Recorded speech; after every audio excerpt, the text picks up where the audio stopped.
Welcome to the LivBtr podcast. I'm Erica Spiegelman, addiction and wellness specialist and author, and along with me, I have my co-host, Jay Siano, a New York-based serial entrepreneur, business scaling expert, and wellness aficionado. We are here to inspire, encourage growth, and most importantly, to live better. Welcome to the LivBtr podcast. Our guest today is Craig Siegel. He is a value-based and high-energy global keynote speaker and rising thought leader. He was featured in Entrepreneur and endorsed by some of the world's most well-known celebrities, entertainers, athletes, and entrepreneurs. Craig's unique combination of energy, motivation, and inspiration, charisma, and business success has led him to a meteoric rise of the Cultivate Lasting Symphony, otherwise known as CLS, a contagious, never-before-seen explosion that has impacted millions of lives worldwide. We can't wait to talk to Craig. On today's podcast, we have my very dear friend, Craig Siegel. Craig, welcome to the LivBtr podcast. Craig, for our listeners, will you give a little background on yourself? Tell them the amazing things that you're doing. First of all, thank you so much for having me. This is going to be such a treat. Every time we get together, we create magic. And I love what you guys are doing, combining both of your passions and your alignments and bring it in one spot. I think it's dynamic, and I'm excited, and the world's a better place for it. So a little bit of background on me. I basically had two lives. One is before my reinvention, and then one is ever since. Make a long story short, I spent about 13 years on Wall Street. At that season of my life, I was successful, or what I considered to be successful back then. I was obviously a little bit more unenlightened and immature. I was making money. But I didn't have much purpose. And a few years back, I found myself in a little bit of a dark season. I had just got out of a toxic relationship. My best friend, my pops, my dad had got diagnosed with cancer. And like I said, even though I was making money, wasn't exactly putting a dent in the universe. And full disclosure, I was probably drinking more than I'd like to admit, kind of trying to escape my current reality at that time. Sounds familiar. Yeah. I think we've all been there to an extent. And the good news is for the audience listening, pain is the portal, and I'll explain. And so when I got to this place, I was looking to climb out of it. And I'm not sure if I found running or running found me. Talk about divine intervention. But I started running a bunch of marathons. Wasn't looking to become a professional or anything like that. Just looking to find myself, put myself in an arena. And I started to get confidence. I started to get a little bit closer. And then fast forward the pandemic. Bang. Talk about a global awakening. Looked around and I saw a lot of Netflix, specifically that Tiger show, and a lot of day drinking. I'm like, that's not going to be me. And now looking back, I mean, I guess it's easier now connecting dots looking backwards, but that was a historic opportunity for those who seized it. And very humbly, I was one who seized it. And I took that second to reassess. And as it turns out, I was not happy up until that point. And so I just said, what are my passions to myself? And I had a spiritual moment. I started receiving downloads. I was available finally. And there was. I'm obsessed with personal development. Love it. I combined that with my gift to communicate effectively. And I married those two. Very next day in Iran, it came to me. Cultivate Lasting Symphony, my brand, or CLS, a play of my initials. Why the word symphony? I'm a strange cat. Always liked that word. Started putting out content. And I had that moment. It was like, can I really do this? Just like everyone does before something epic and scary. And I said this to myself, there's no guarantee that this will work out, but the cost of inaction is way too high. And I actually made it very real, where I associated death with choosing to go back and be miserable after lockdown. Took my shot, and over the last 2.5 years, the brand's exploded. One of the top entrepreneurial podcasts on the planet, speaking all over the world. Live events, just got a record first-time book deal, community coaching, all the things. Sold the business on Wall Street. This is it for me in some capacity, and we're just getting warmed up. And it wasn't only a career reinvention, it was really a life.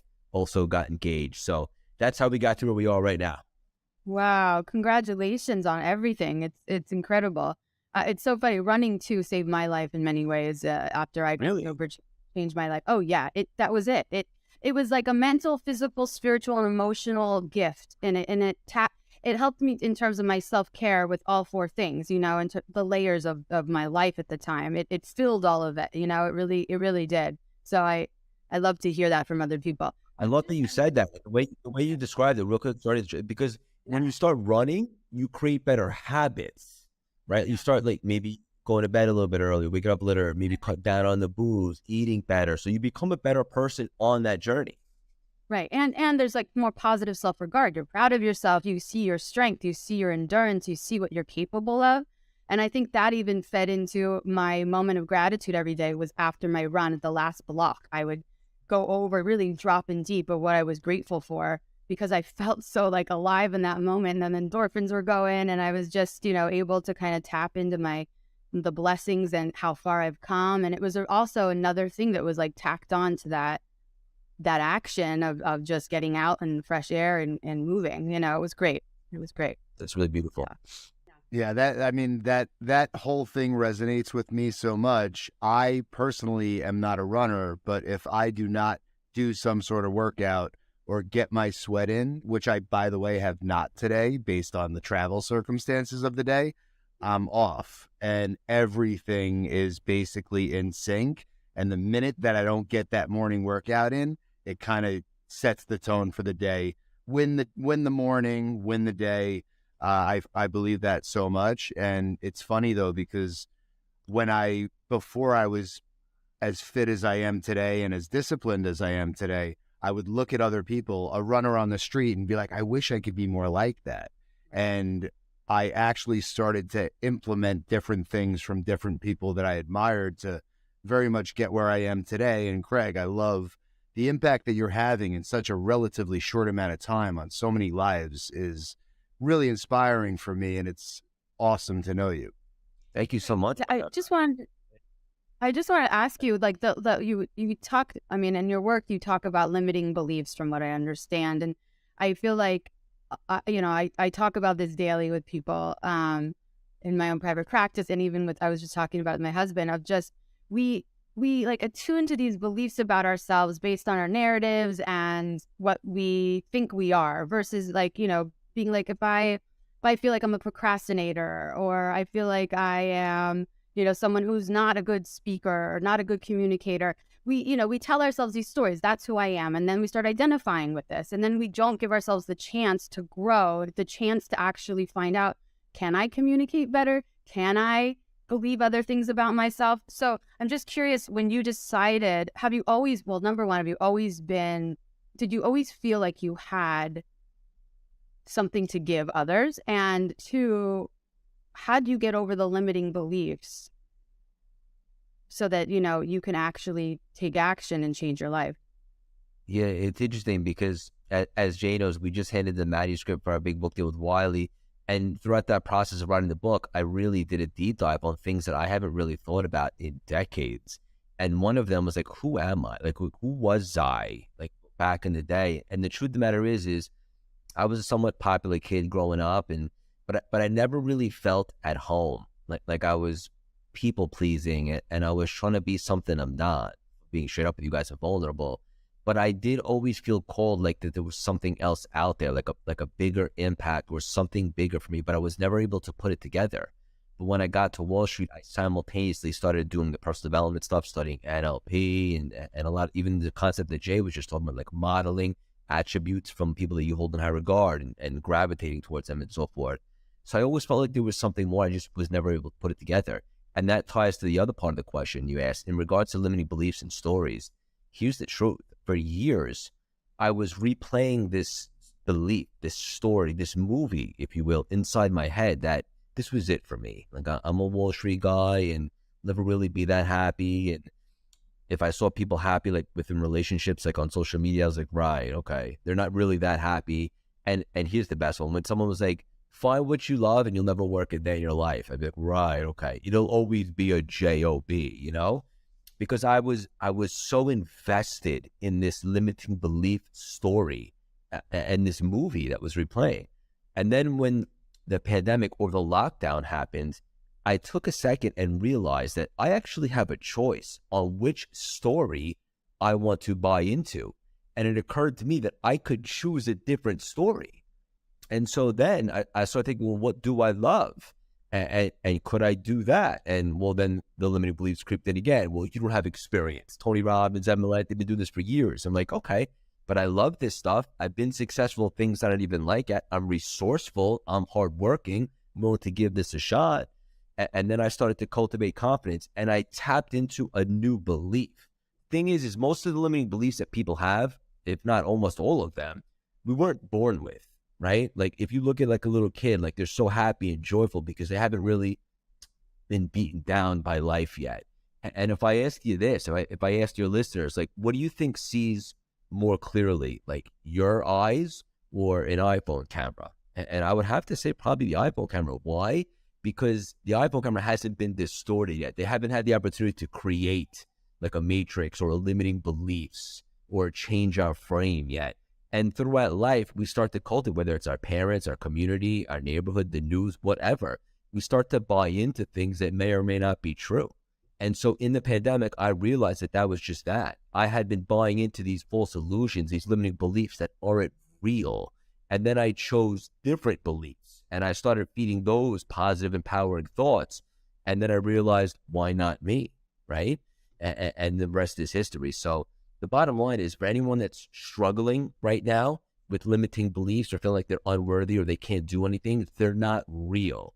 They're just beliefs that you decided to buy into, and you can choose a different belief.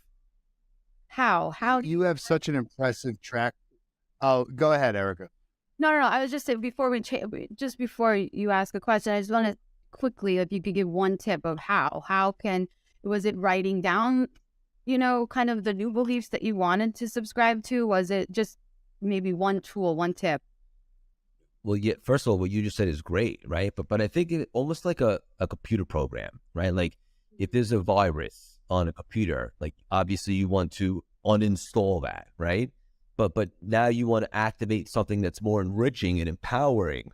So now you reinstall a program that can actually help you or encourage you, right? So it's literally that. Like I would think of some of the beliefs that were holding me back from wanting to get ahead. Even like when I started running, right? Like I didn't do CLS yet, but it was kind of similar. It's like, I can't run a marathon. I always lifted weights. I never did cardio. I'm like, okay, that's one belief. Here's another. I can start to learn how to train. I could start to put in the miles. I can get faster. I could work on my nutrition. I could become more experienced. Then I signed up for a marathon and I conquered it and so forth. So I think awareness is huge. You really nailed it. You have to be aware of the limiting beliefs, because if you can't see it, how can you change it? So you have to acknowledge that they exist. Doesn't mean you have to approve of them, but acknowledge them, and then you can uninstall and reinstall. So you've built a very sizable community at this point, and you've had amazing guests on your podcast. What would you say are the most common traits of these very high functioning people that you have had on your podcast? What do you think they share in common? What a fantastic question, brother. And I think there's obviously a couple similarities, but one that sticks out is that the greats in all the fields that I've interviewed and collaborated and become really good friends with is they revert back to their standards as opposed to their feelings. For example, let's say you set your alarm clock today for tomorrow morning at 4 a.m. because you decided that you were committed to waking up, getting an edge, working on a passion project, or maybe getting a workout in before everyone else woke up. But then tomorrow, when your alarm goes off, the other voice comes in, you're like, oh, it's okay, just snooze a little bit, or you're tired. You don't have to do that. I think amateurs, respectfully, will cave to their feelings, but the jugs, they like to call the juggernauts, or the professionals, they say, I'm a little tired, but I set a standard, right? So it's actually a non-negotiable. So even though I'm a little tired, I'm going to power through and revert back to my standards. Kind of like when you ask like a Navy SEAL or someone like that, like what do they do in battle? Like they revert back to their training, right? So standards over feelings is a big one that I see. Love that. Yeah. I wanted to just ask you too, Craig, about your book that's coming out a little bit. Can you tell everybody about it and how the idea came to be and what inspired you? Yeah, I'm so glad you asked. The truth of the matter is when I started CLS, like I looked at it as like a 10-lane highway, right? Like each lane would be something else: speaking, coaching, the community, the podcast. And the book was on there, but I wasn't in a rush, right? Like I always wanted to do everything really big. So when it came to the book, I didn't, no disrespect for anyone that did this, it just I chose different route. I didn't want to self-publish it. I wanted to be with a major publishing house and have it almost like a movie having like a studio behind it, right? So I had it on the whiteboard. It was on the vision board, but then I kind of married the process and divorced from the outcome. And I was putting in the reps and doing the work and building the brand and getting momentum. And then when the time was right, probably last summer or maybe last winter, Wiley, the book that had the publisher that had a huge success with Ed Milet's book, looking for the next Ed Milet, they actually approached us. And from what I understand, that never happens. Even like the celebrities, like they'll have a script and they'll get a lit agent and they'll pitch it different houses. They actually came to us. Of course, I negotiated a better advance and so forth, but it was something I always wanted to do. But the timing was right when they came to us. In regards to the book itself, it's called The Reinvention Formula. You guys know me, so part of the core message that CLS is about is reinvention, because I like to say, even if you didn't like me, hard to believe, I know, one thing you couldn't deny is that I'm an expert in reinvention, right? Because even if I'm not your cup of tea, you can't deny that I had one life and then I reinvented myself and had a ton of success. So I know a thing or two about reinvention. So this book is cool because I've read a lot of the self-help books from a lot of our mutual friends and people in the space, and I didn't want this book to just be a book of principles, like, oh, do this, I wanted it to be a little bit of a hybrid. So it's a bit about my story. And again, I've been sharpening the axe for 15 years. I have journals on journals, whiteboards. This was all before I put it together to make it a career. So I talk about all the things I learned from NLP, law of attraction, Kabbalah, a lot of the setbacks from Wall Street and from running, from injuries and life adversity and so forth, and the lessons that I applied and extracted so I can make them applicable for the audience. So basically everything that's happened for me, and then all the tools that I use to actually reinvent myself and launch a personal brand. It's amazing. Yeah. What is this? Yeah. I'm just curious what has been most surprising about building a brand, building a company, connecting with new people, having the podcast. Like, what have you personally, like, I feel like, we're all always evolving in life. I feel like every chapter of my life recently, I feel like a little evolution each chapter. But for you, like, what has surprised you about stepping into this and then getting that set up 2 years ago and then now today? Like, how much have you grown from then even till today? Yeah, so I'm not the same cat I was 3 weeks ago. Like I'm growing so much right now. It's such a rapid pace. It's exciting. But it's also funny because like I'll look at content that I put out 2 months ago or an episode, if I hear it that I filmed with someone 2 months ago, and it already feels outdated to me. And I think that's because I'm in such a trajectory of growth. When I say growth, I don't mean like the brand and all that, although that's great, but just me personally, like I'm always evolving. I'm looking to improve and get better. But the one thing that sticks out to me that I found interesting is that when I started CLS, although there was no guarantee that it was going to work, I made one guarantee to myself that for the first time in my life, I would show up to the world, real, raw, authentic, vulnerable, transparent, all the strangeness, all the weirdness. I would be me for the first time ever. And it might not catch, but it might. But life will act as a true, authentic filter. And the wrong people will kind of gravitate away, and the right people will gravitate towards me. And if, God forbid, CLS didn't work out, and I was pretty confident it would because I never felt so aligned, but God forbid it didn't, I could live with the fact that I gave it everything I got, and it was actually me, and not a people pleaser, really me. And as it turns out, not only did it work, but the more vulnerable, transparent, strange, and weird that I am, and Jay can see this sometimes, the more the audience and the community actually connect and resonate with me. And so what I learned is that vulnerability is a superpower. I also think it's sexy. And it's funny because like, if you look at like movie characters or like whomever, a book character, like everybody loves a comeback, right? Or you like someone that's been through it because it's like, oh, if they can get through it, so can I, and stuff like that. So it kind of makes sense. But bottom line is the more vulnerable and transparent I am, the more people connect. And I think that's a good lesson for anybody, anyone in your listeners, especially if you're looking to explode a personal brand. As you're continuing to grow and evolve as a human, how is that affecting old friendships, relationships, personal, professional?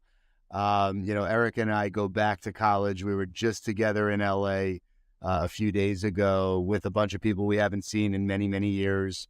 And it's interesting because similarly to exactly what you described, Craig, I am unrecognizable from who I was even a year ago, right? So how does that evolve for you as you continue to grow in such a major way in a, again, relatively short period of time? Yeah, the reality is, brother, is that I just don't have much in common with people from my pre-CLS life.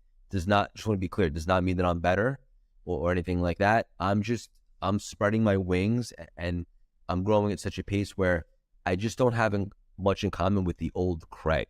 And the old Craig used to gravitate towards a different type of person, right? So like now, like even me and you, Jay, like when we meet for coffee, we hang out privately, like we're talking about growth, personal development, cool things. It's like, that's my dinner conversations these days. And I'm really big on positivity, and not like, I actually consider myself delusionally optimistic, but I don't mean like toxic positivity, but like, I'm just not available for negativity or what can go wrong. I just make the choice to be available for like what can go right and cool stuff and growth and all that. It doesn't mean that like, look, if I'm going to hang out or meet up with some people from my past, doesn't mean I'm cutting everyone off, right?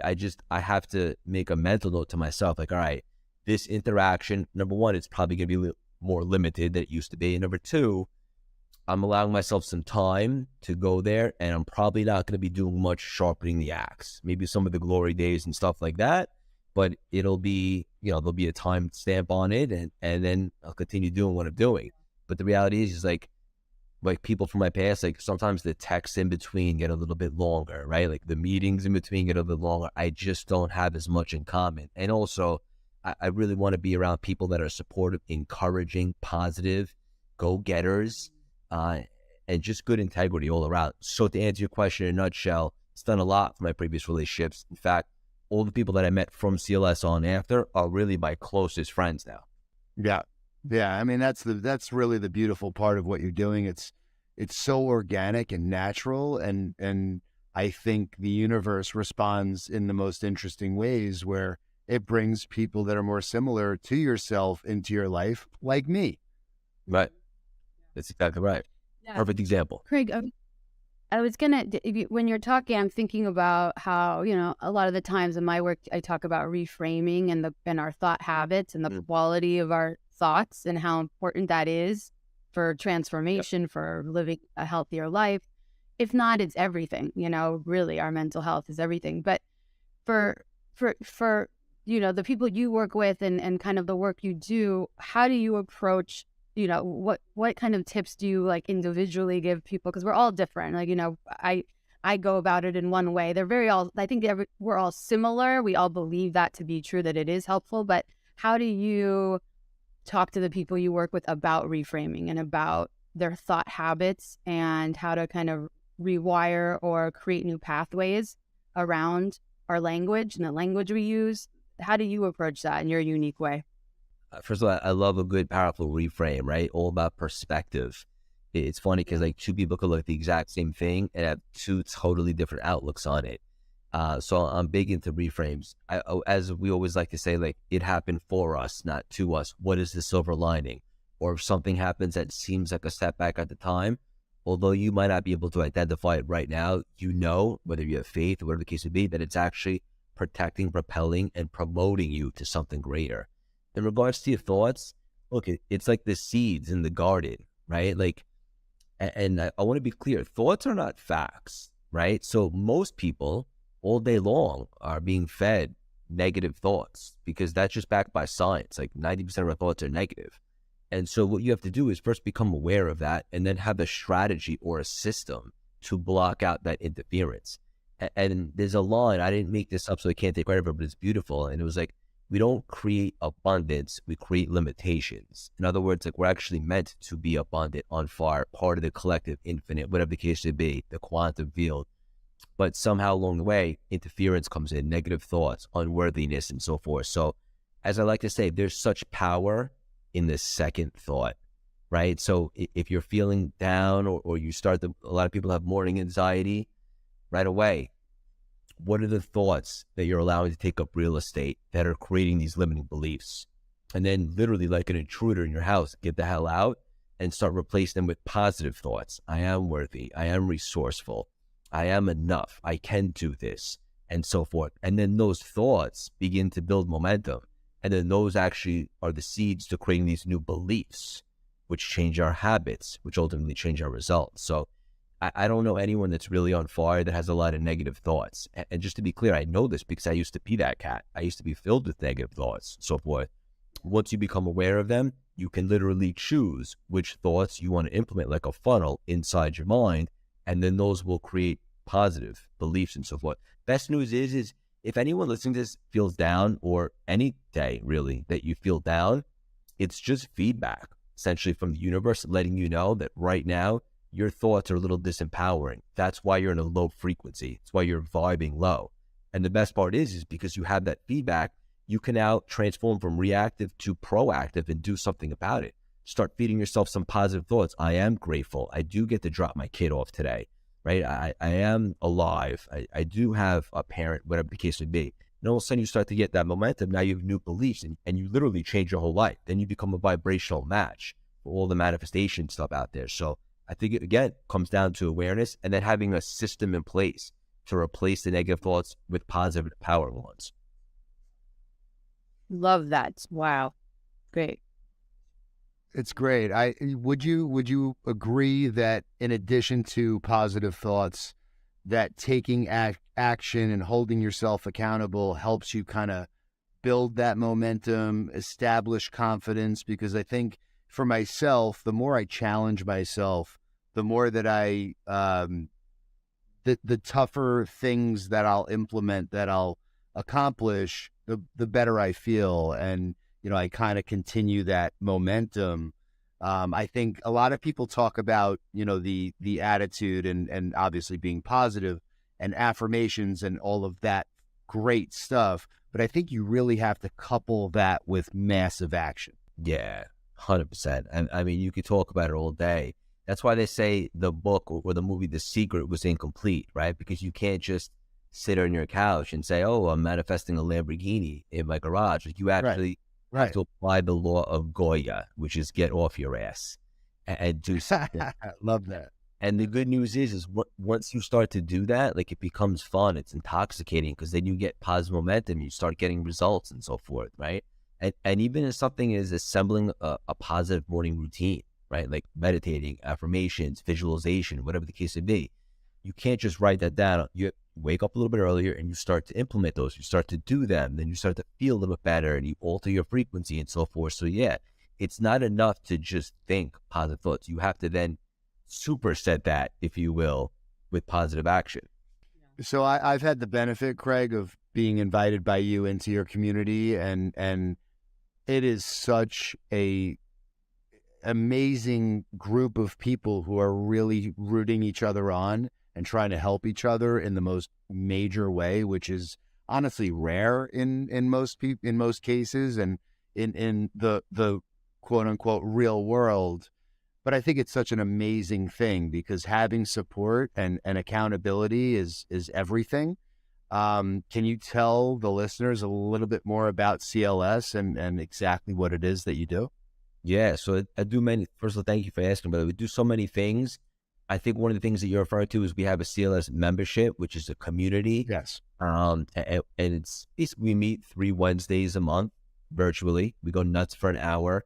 Strategies, entrepreneurship, mindset, performance, branding, all that stuff.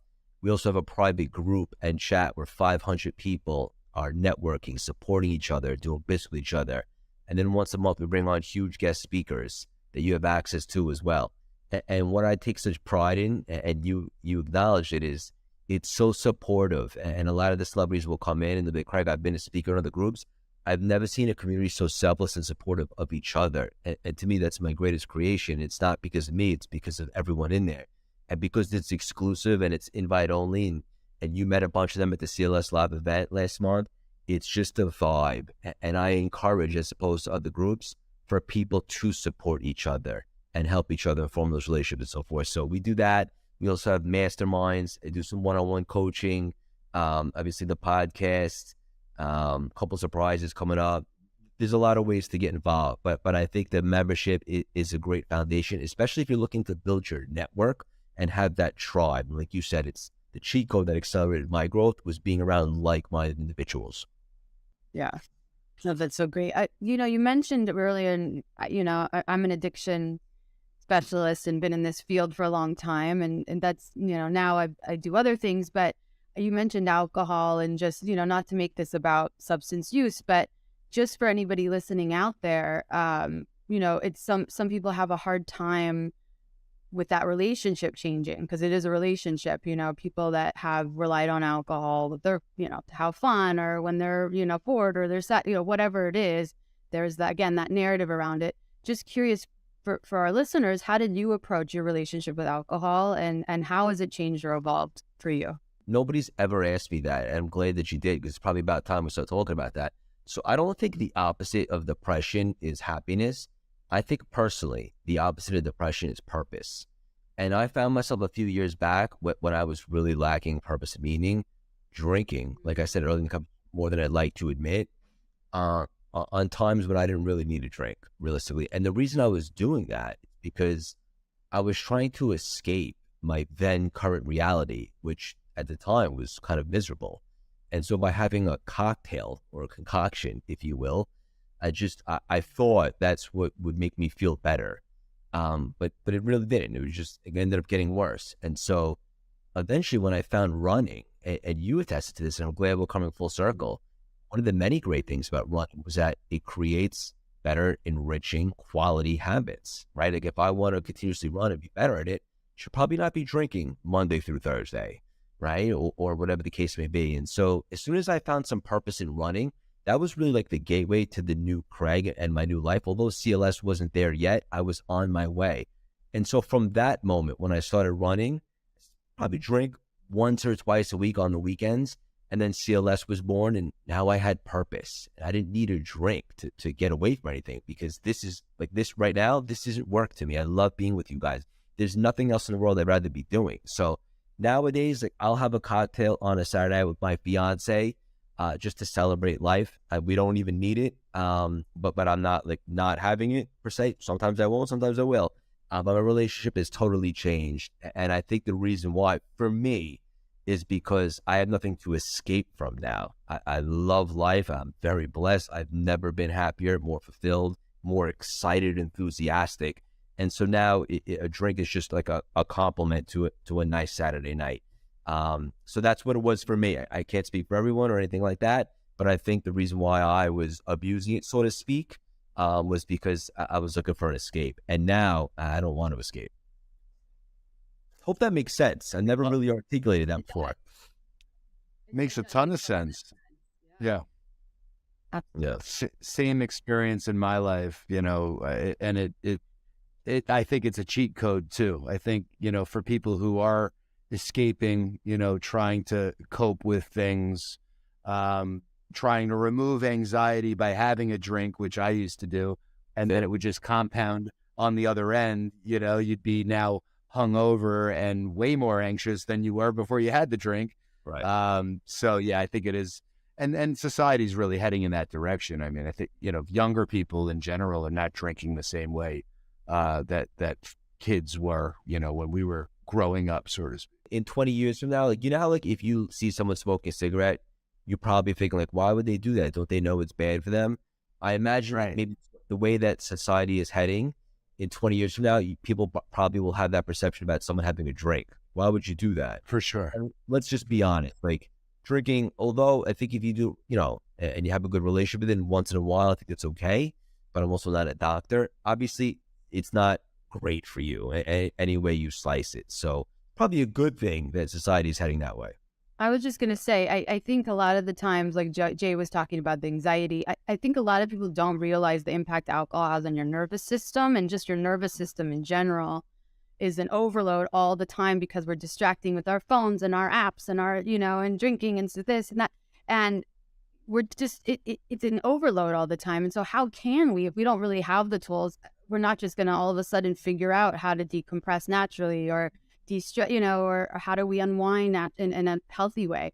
And And I've been reading a lot of studies recently on the nervous system and just how much alcohol impacts that. It attaches to the tissues in our bodies, and it takes days for this to get out of our system. And so I think from a biological point of view too, this has to be addressed for people that are trying to change their lives in positive ways, but yet are like, no, alcohol is not the problem. It's all these other things. It's all connected, And so I'm curious, Craig, for you too, when you're meeting all these people, we all have different stories and have different backgrounds and what's going on, why people have arrived in your community, why they want to be there.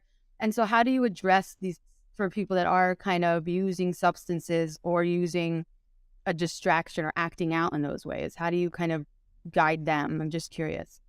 Yeah, so let me just be straight up. Like, I'm not like a recovery coach by any means. I'll never try to be, but I would say this, like, if you're not where you'd like to be, right?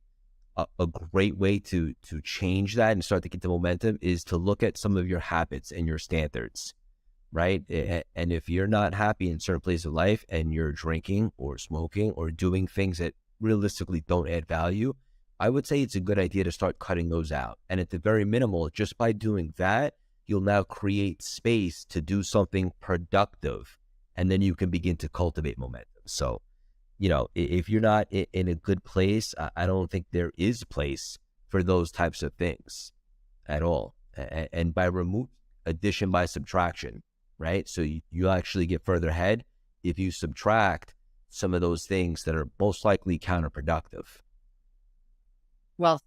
I had such an amazing time at your last live event. Do you have a date in the calendar for the next one? Is that something you could share with us? We're putting it together right now, brother. I'm glad you asked. And we'll be announcing it very soon. And the reason why I can't announce it right now is because literally we're putting it together as we speak. So I'll have some clap. Okay. By the time this show airs, you'll be able to put it in the show notes for sure. That sounds like a plan. Excellent. And I better see you there. Yeah, I want to come. I'll be there. Eric's got to fly in from LA. Eric, are you doing it? Are you doing it in LA? Ooh, the plot. Oh. Wherever it is, I'm gonna try because my goal is to get out and connect with people like you. So then no try, just do. Consider it done. I'll put the intention out. You'll be there. Thank you. Yes, I like that. I will be there. Craig, when did you mention when is the book coming out? I need a signed copy immediately. August 2023, baby. Put that on the calendar. Excellent. That's soon, man. How fast was this start to finish? How long did it? This is a pretty quick thing for you. Wiley had a pretty aggressive deadline. So by the time... I remember you telling me. Yeah, I was telling you that. So I started writing. I remember I went to the library in New York City one time, and I had a great session, or so I thought. I came back, and I transferred what I wrote to my laptop and did a word count. And I was like, oh my God, that's it? I had to get 50,000 words. And I thought I wrote half the book in that session. Not even close, not even like a fraction of that. And so I was like, I better get a process here. And so December 2022, I gave myself a month. Not that I had to finish it, but they did have an aggressive deadline. I said December 1st through 31st, I'm going to wake up at 4 a.m. before the rest of the world, and I'm going to write for an hour and a half. And I started to get into a groove. That turned out to be about 1,000 to 1,500 words a day. And next thing you know, the book started to write itself. And not only was I able to get to 50,000 words, but I already have half of the second book in my mind already. So I really fell in love with the process. It was so creative. It was beautiful. And when you write a book, it's like you're giving birth to something.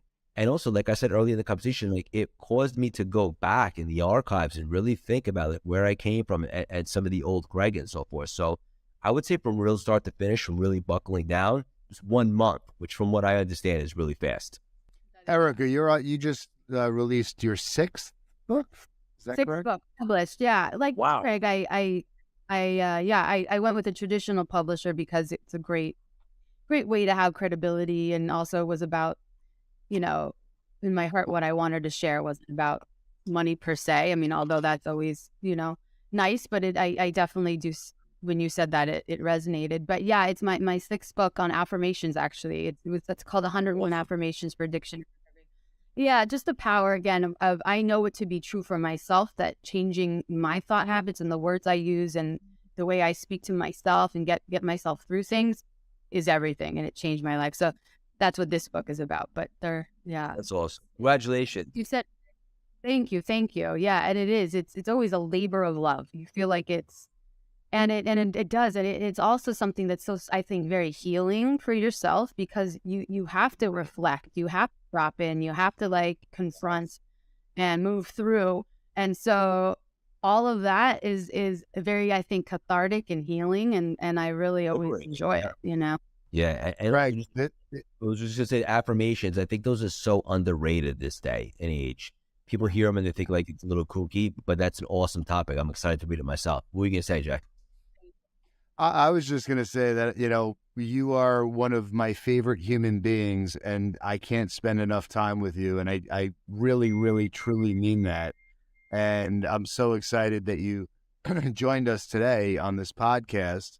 And as always, every time I'm with you, I ask you to tell the people something, and I'm gonna ask you to do that. Whatever comes to mind. What would you like to share? Yeah, first of all, love getting together with you. I can never have enough of you either, brother. And it's just the beginning, which is my favorite part.